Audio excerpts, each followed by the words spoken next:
Hello बच्चों, कैसे हैं? मस्त बिल्कुल। आप देख रहे हैं Atul academic classes. Atul academic classes में आपका स्वागत है। आप लोग ऑर्डर ऑफ रिएक्शन के बारे में आप लोगों को बताया गया था। ऑर्डर ऑफ रिएक्शन किसे कहते हैं, अपक्रिया की कोटि किसे कहते हैं, इसकी दो परिभाषाएं बताई गई थी। पहली परिभाषा जो बताई गई थी, अपक्रिया की कोटि वह संख्या होती है जिसके सांद्रण परिवर्तन से अपक्रिया का वेग का निर्धारण होता है। ठीक है ना। दूसरी परिभाषा बताई गई थी, अपक्रिया की कोटि अपक्रिया वेग समीकरण में अभिकारी अणु के सांद्रण परिवर्तन पर उपस्थित घातों की संख्या के योग के बराबर अपक्रिया की कोटि होती है। ठीक है। तो अपक्रिया की कोटि पर कुछ सवाल भी आपको बताए गए थे। एक चार्ट वाला सवाल बताया गया था और एक ये बताया गया था कि वेगों का बढ़ता क्रम या घटता क्रम कैसे होता है, किस प्रकार से निकाल करते हैं। ठीक है ना। अब इसी पर अगला जो होता है, अपक्रिया की कोटि के प्रकार कितने होते हैं। ठीक है ना। अपक्रिया की कोटि के प्रकार देखिए, अपक्रिया की कोटि n टाइप की होती है, जैसे शून्य कोटि की अपक्रिया, प्रथम कोटि की अपक्रिया, द्वितीय कोटि की अपक्रिया, तृतीय कोटि की अपक्रिया, चतुर्थ कोटि की अपक्रिया, n कोटि की अपक्रिया। ठीक। लेकिन सामान्यतः जो बहुधा होता है वो अपक्रिया द्वितीय कोटि ही होती है। शून्य कोटि की अपक्रियाएं कम होती है, प्रथम कोटि की भी होती है, द्वितीय कोटि की भी थोड़ा द्वितीय कोटि की ज़्यादा होती है, तृतीय कोटि की अपक्रियाएं थोड़ी सी कम होती हैं। ठीक है।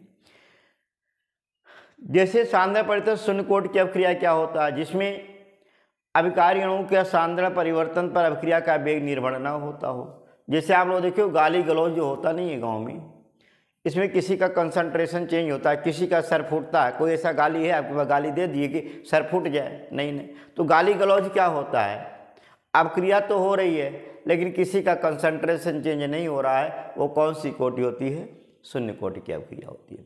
दूसरा, अगर दो ही आपस में लड़ रहे, एक लोगों का थोबड़ा बिगड़ गया, एक लोगों का सर फाट गया, तो कौन सी कोटि? एक ही के अभिकारी, एक अभिकारी अपक्रिया में भाग लिए दो लोग, लेकिन एक ही का तो एक ही का तो कंसंट्रेशन चेंज हुआ है। दो या दो से अधिक लोग भाग लो। आप लोग देखे होंगे मार होता है लड़कों में, एक ही लड़कों को मिलकर के कई लड़के मार देते हैं, और जिस लड़कों को मार देते हैं उसका कंसंट्रेशन यानी सर फाट जाता है, हड्डियां टूट जाती हैं, यानी कंसंट्रेशन किसका चेंज हो? एक का। लेकिन अभिकारी अणु भी कितने? तमाम अभिकारी अणु भाग ले रही है, तमाम लड़के उसमें पार्टिसिपेट हुए। वो कौन सी कोटि होती है? प्रथम कोटि की अपक्रिया होती है। द्वितीय कोटि की बात है, जिसे दो लोग आपस में मार करते हैं, दोनों का कंसंट्रेशन चेंज हुआ है, इसे द्वितीय कोटि के कहते हैं। तृतीय कोटि में जो बचाने वाला आया उसका भी कंसंट्रेशन चेंज हुआ, तीनों का कंसंट्रेशन चेंज हुआ है, इसे क्या कहते हैं? तृतीय कोटि। कन्फर्म हुआ?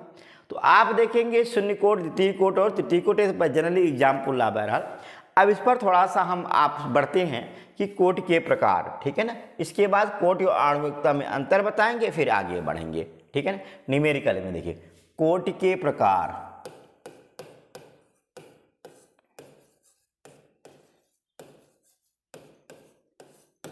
देखिए है ना।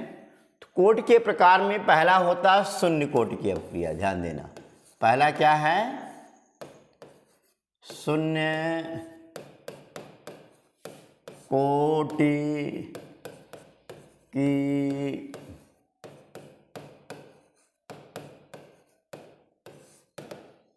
शून्य कोटि की अपक्रिया। शून्य कोटि की अपक्रिया क्या होता है? शून्य कोटि की अपक्रिया वह अपक्रिया होती है जिसके सांद्रण परिवर्तन पर अपक्रिया का वेग निर्भर नहीं करता। आप लिखोगे क्या? शून्य कोटि की अपक्रिया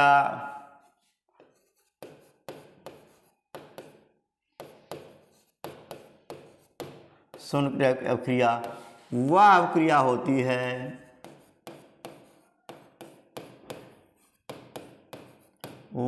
अपक्रिया होती है जिसके सांद्रण परिवर्तन पर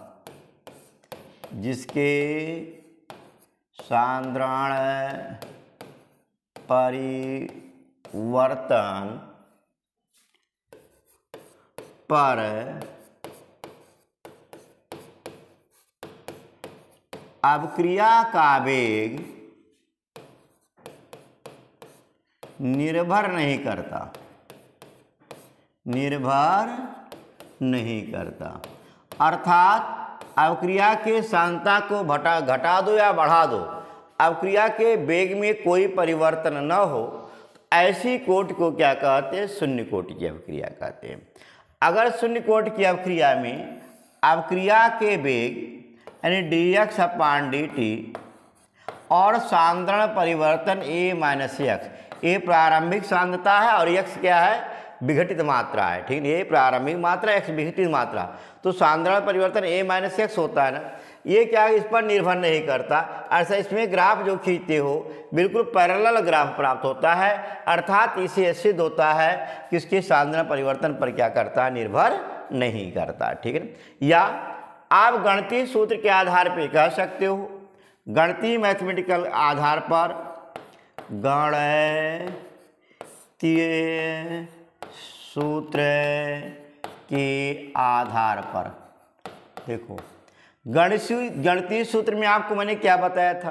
किसी भी अवक्रिया का वेग है ना, यही तो बताया था, dx upon dt equal to k, यानी a पे पावर n और b पे पावर n, अर्थात a पे पावर टोटल यानी सिग्मा n लिख देते थे, ठीक है ना। टोटल मॉलिक्यूल की संख्या होती है। अब यहाँ पर क्या है? यह आपने पढ़ा था, क्रिया का वेग से सांद्रण परिवर्तन के समानुपाती होता है। अगर यहाँ पर घात 1 हो, प्रथम कोटि हो जाएगा, घात 0 हो, शून्य कोटि हो जाएगा, घात 2 हो, द्वितीय कोटि हो जाएगा, है। तो आपसे यहाँ पर बोलोगे आधार पर dx upon dt equal to k bracket में a माइनस एक्स पावर 0, यानी कि क्या होता है? आप बोलोगे कि शून्य कोटि की अवक्रिया वह अवक्रिया होती है जिसमें अवक्रिया का वेग उसके सांद्रण परिवर्तन के शून्य घात के समानुपाती होता है। इसी को हम लोग क्या कहते हैं? शून्य कोटि की अवक्रिया कहते हैं। अगर आपसे शून्य कोटि की अवक्रिया की परिभाषा पूछ लेता है, एक परिभाषा यहाँ पर ध्यान दीजिएगा, चाहे शून्य कोटि पूछे, चाहे प्रथम कोटि पूछे, चाहे द्वितीय कोटि पूछे, चाहे तृतीय कोटि पूछे, आप एक के परिभाषा में अगर शून्य कोटि कहता तो बोलिएगा कि शून्य कोटि की अवक्रिया में अवक्रिया का वेग सांद्रण परिवर्तन के शून्य घात के समानुपाती होता है, ठीक। अगर प्रथम कोटि पूछ लेता तो क्या बोलिएगा? अवक्रिया का वेग सांद्रण परिवर्तन के 1 घात के समानुपाती होता है। अगर द्वितीय कोटि पूछ लेता तो क्या बोलिएगा? द्वितीय कोटि की अवक्रिया में अवक्रिया का वेग उसके सांद्रण परिवर्तन के 2 घात के समानुपाती होता है। तृतीय कोटि पूछा जाए तो आप बोलिए अवक्रिया का वेग सांद्रण परिवर्तन के 3 घात के समानुपाती। n कोटि पूछा जाए आप बोलिएगा अवक्रिया का वेग उसके सांद्रण परिवर्तन के n घात के समानुपाती होता है। एक लाइन में सारी परिभाषाएं, अगर आपको डिफिनीशन आता भी है कि फला कोटि की अवक्रिया किसे कहते हैं, उदाहरण द्वारा समझाइए, तो आपको उदाहरण भी बता रहे हैं शून्य कोटि की अवक्रियाओं के बारे में, ठीक है ना, आया। और प्रथम कोटि की अवक्रियाओं को उदाहरण कैसे आप ध्यान देंगे, वो यह तो अवक्रिया को देख करके नहीं बताया जा सकता है, बल्कि उसके क्रिया कारक, इसके कंसंट्रेशन इत्यादि किसी मैकेनिज्म देख करके ही बताया जा सकता है कि प्रथम कोटि की अवक्रिया है, कि शून्य कोटि की अवक्रिया है, कि द्वितीय कोटि की अवक्रिया है। जैसे आप देखोगे मेथेन का क्लोरीनीकरण कराते हो अल्ट्रावायलेट की उपस्थिति में, पराबैंगनी प्रकाश की उपस्थिति में, वो कोटि कौन सी होती है? वो शून्य कोटि की अवक्रिया होती है। फ्री रेडिकल जो अवक्रियाएं होती हैं वो जनरली क्या होती हैं? शून्य कोटि की अवक्रियाएं होती हैं। ये दिमाग में याद रखिएगा, ठीक है। अब देखोगे dx upon dt proportional a minus x है, या आप सीधे यहाँ से लिख सकते हो, ये परिभाषा, ये फार्मूला होता है। इसी आधार पर हम डेरिवेशन करते हैं और इसी आधार पर लक्षण बताते हैं, ठीक है। आप देखोगे अगर एक काम करते हैं, यहाँ पर आपने पढ़ा है dx upon dt equal to k bracket में a माइनस एक्स पावर 0, और किसी पे पावर 0 का मतलब 1 होता है, तो आप लिख सकते हो dx upon dt equal to क्या लिख सकते हो? k लिख सकते हो। या आप देखेंगे ऐसा भी लिख सकते हो dx इजिकल टू क्या लिखोगे? k dt, है ना। यदि एक काम करते हैं, इसे समाकलन कर लेते हैं, इस समीकरण का क्या करें? समाकलन करने पर एक कोई समीकरण बना लो, फर्स्ट सेकेंड है ना, का समाकलन करने पर।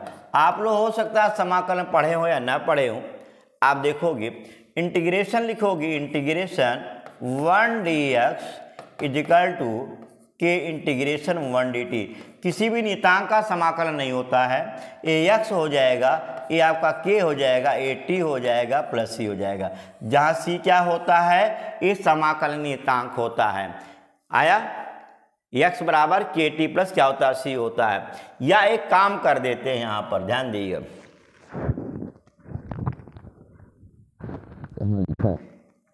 देखो इधर कर देता हूँ, देखिएगा x बराबर के टी है। यदि एक काम करते हैं, यदि t बराबर 0 हो तो x बराबर ऑलरेडी 0 हो जाएगा।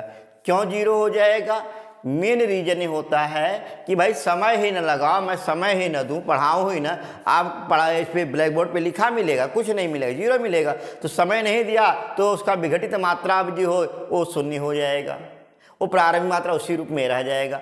तो t इक्वल टू 0 तो x बराबर 0, तो k बराबर भी क्या हो जाएगा, 0।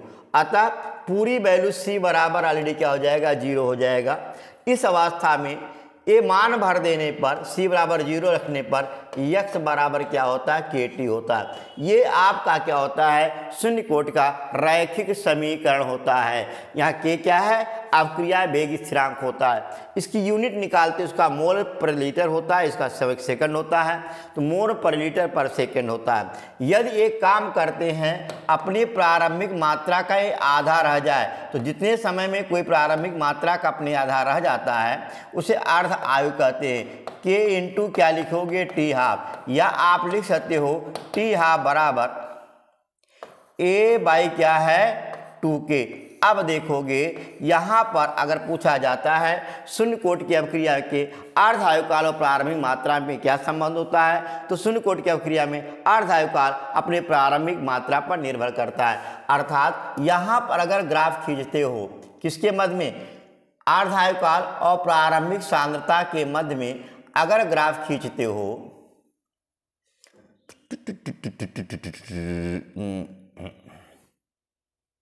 देखो अगर यहाँ पर एक काम करते हैं, टी हाफ और ए के मध्य ग्राफ खींचते हैं, तो एक क्या होता है, एक सरलरेखा प्राप्त होता है। इससे सिद्ध होता है कि अर्ध आयुकाल उसके प्रारंभिक मात्रा पर निर्भर करता है। यदि क्वेश्चन पूछा शून्य कोटि की अवक्रिया को पूर्णतः विघटित होने में कितना समय लगेगा, तो देखो अगर पूर्णतः विघटित होने में k का मान नियतांक रहेगा, t बराबर a/2 होगा, यानी उसका जो आप पूर्णतः विघटित होने में a/2 के समय लगेगा। ये चीज़ दिमाग में याद रखिएगा। बात कन्फर्म हुआ, आया। अब इसके लक्षण आते हैं, और शून्य कोटि की अवक्रियाओं पे न्यूमेरिकल चूंकि है नहीं आप लोगों में, शून्य कोटि की अवक्रियाएं कौन सी होती है, लक्षण कौन होते हैं। शून्य कोटि की अवक्रिया में जैसे आप देखोगे शून्य कोटि की अवक्रिया क्या होती है, जैसे किसी भी पृष्ठ पर होने वाली अवक्रियाएं हैं, ये सामान्यतः शून्य कोटि की अवक्रिया होती है। जैसे मान लो इसे कोई बेंच है, बेंच पर एक तरह से चीनी डाल दो, एक तरह पानी डाल दो और कह दो ले शरबत पी लिया गया, यानी पृष्ठ पर हो रही अवक्रिया। तो पृष्ठ पर होने वाली अवक्रियाएं साधारण क्या होती है, शून्य कोटि की अवक्रिया होती हैं। मुक्त मूलक की होने वाली अवक्रिया क्या होती है, ये शून्य कोटि की होती हैं, क्योंकि कंसंट्रेशन चेंज उसमें नहीं होता है। इसी नाते आप लोग देखे होंगे शून्य कोटि की अवक्रियाओं में मुक्त मूलक UR क्या है, जैसे अनपेयर्ड इलेक्ट्रॉन जो भी हैं, जो जैसे आप लोग हैं इंटरमीडिएट वाले लड़के जो हैं जिसका पेयर नहीं बना है, वो फ्री रेडिकल ही हैं, उन्हें किसी चीज़ का गम नहीं है। उनकी एक चीज़ होता है, केवल युग्मन की इच्छा बहुत होती है, बस कि जल्दी जल्दी शादी हो जाए, जल्दी जल्दी ब्याह हो जाए, जल्दी मेहरी मिल जाए।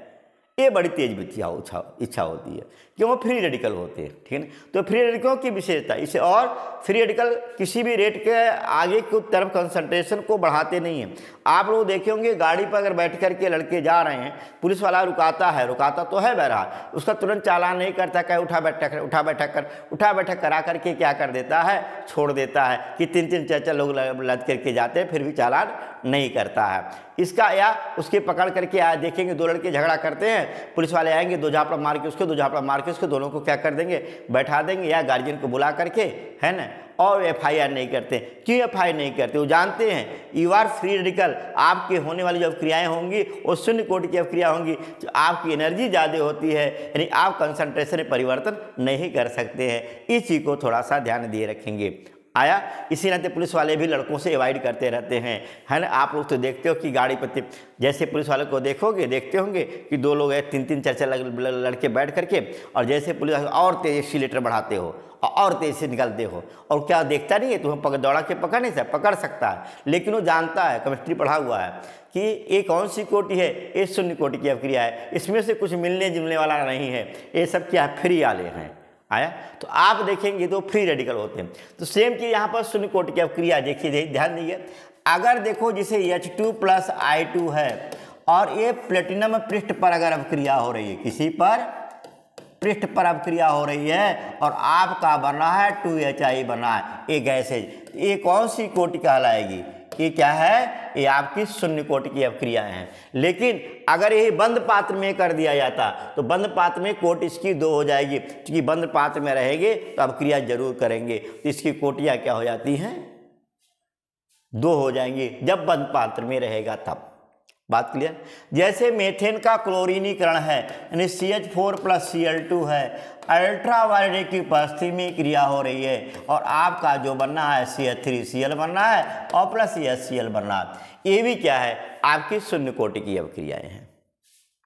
तो पृष्ठ पर होने वाली अभिक्रियाएं, प्रकाश की उपस्थिति में होने वाली अभिक्रियाएं, मुक्त मूलक होने वाली अभिक्रियाएं, है ना, ये सारी अभिक्रियाएं क्या होती हैं, जनरली शून्य कोटि की अभिक्रियाएं ही होती हैं, सामान्यता। कन्फर्म हुआ, क्लियर हुआ। तो आप एक चीज देखेंगे, शून्य कोटि की अभिक्रिया किसे कहते हैं मालूम हुआ। अब शून्य कोटि की अभिक्रिया के लक्षण आता है आपके कोर्स में, केवल शून्य कोटि और प्रथम कोटि है, बाकी नहीं है। शून्य कोटि के क्या है, लक्षण। देखो पहला लक्षण आपने फार्मूले में पढ़ा, पहला लक्षण क्या है, फार्मूले में पढ़ा। आपने पढ़ा क्या, देखें, पहला आपने लक्षण पढ़ा कि अभिक्रिया का वेग से सांद्रण परिवर्तन पर निर्भर नहीं करता, यानी आप पहला लक्षण है क्या है, अभिक्रिया का वेग सांद्रण परिवर्तन पर निर्भर नहीं करता। ठीक, क्यों नहीं निर्भर करता, आपने पढ़ा भी है, dx/dt है ना, प्रोपोर्शनल A - x⁻0। ठीक है। आप देखोगे यदि शून्य कोटि की अभिक्रिया है, सांद्रण को 2 गुना कर दिया जाए, अभिक्रिया के वेग पर कोई प्रभाव नहीं पड़ेगा। सांद्रण 3 गुना कर दिया जाए, अभिक्रिया के वेग पर कोई प्रभाव नहीं पड़ेगा। सांद्रण को आधा कर दिया, अभिक्रिया के वेग पर कोई प्रभाव नहीं पड़ेगा, अर्थात सांद्रण परिवर्तन पर क्या होता है, निर्भर नहीं करता। ऑब्जेक्टिव क्वेश्चन में पूछा भी जाता है, वैसे भी पूछा जाता है कि कोई शून्य कोटि की अभिक्रिया, उसके सांद्रण को 2 गुना कर दिया, अभिक्रिया का वेग कितना हो जाएगा, आप बोलोगे कोई परिवर्तन नहीं होगा, जितना अभिक्रिया का वेग है वही अभिक्रिया का वेग रह जाएगा। ठीक है ना, बात कन्फर्म आया। अगला देखेंगे दूसरा लक्षण देखेंगे, इसका मात्रक क्या होता, पढ़े हो, इसका मात्रक आपने अभी पढ़ा है, x = kT पढ़ा है ना, कि क्या इसका किसका मात्रक, इस k का मात्रक, इसे देखो लिखेंगे अभिक्रिया वेग स्थिरांक का मात्रक, अभिक्रिया वेग स्थिरांक का मात्रक। तो k = x/t होगा, x का मात्रक k बराबर क्या है, x/t हो जाएगा। x का मात्रक मोल पर लीटर, समय का मात्रक सेकेंड हो जाएगा। इसका मात्रक क्या होगा, mole litre inverse second inverse, mole per litre पर सेकेंड। बात कन्फर्म। दूसरा है आपका क्या होता है, पहला लक्षण है, दूसरा लक्षण हो गया। ठीक है। तीसरा लक्षण क्या होता है, अभिक्रिया की अर्ध आयुकाल के प्रारंभिक मात्रा पर निर्भर करता है। क्या है, अभिक्रिया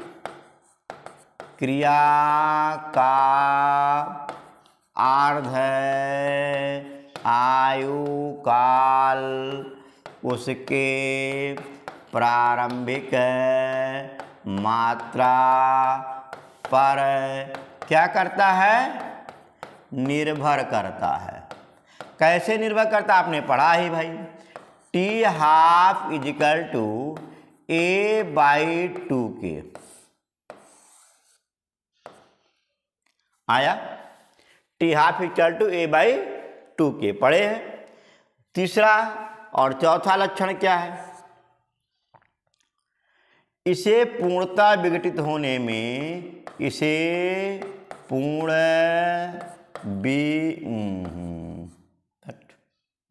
ये लिखने में नहीं मजा आता इस पे, पूर्ण विघटित होने में A/2 के समय क्या है? लगता है। एकदम आया, कन्फर्म हुआ।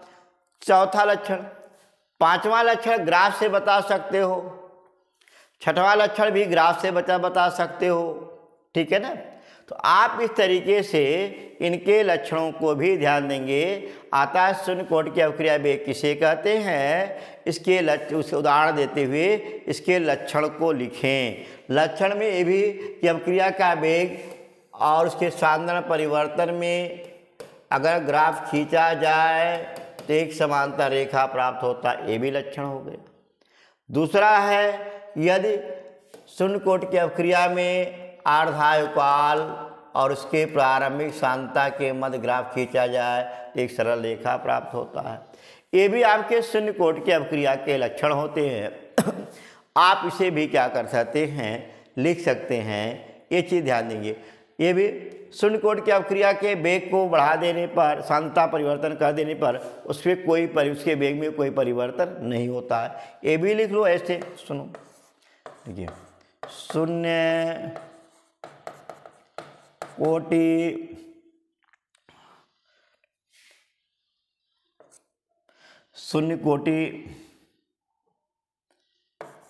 के सांद्रण परिवर्तन से वेग